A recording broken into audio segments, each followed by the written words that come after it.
Yeah, that's interesting to just now touch on awards and recognition, and that's something I think that's quite important. Maybe we could just close with some comments and a bit of thinking on that, because yeah, can symbols ever be sort of harmful to good learning experiences if we put too much kind of status on achievement and progress rather than the process and the experience of learning? And I guess that's for youth and adults. Any thoughts?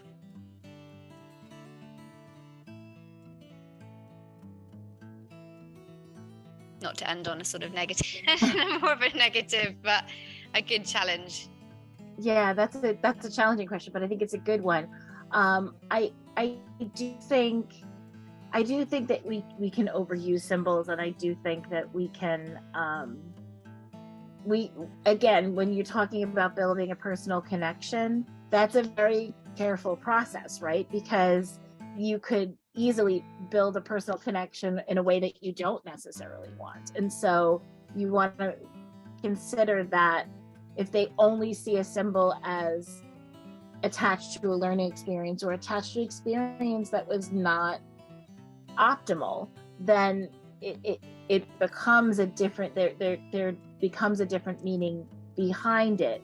I know for us in the US, and I'm sure that this is true across the world, our adults want and seek out that connection with other members of the movement, other adult members of the movement, the same way our girls do.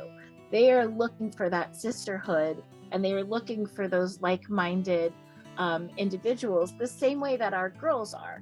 And so our way of connecting them to those symbols is through their learning opportunities and through their growth opportunities and through their training opportunities. And so I think, again, carefully using those symbols in those opportunities, but remembering that on their own level, they are looking for the same thing. They are looking for that same connection.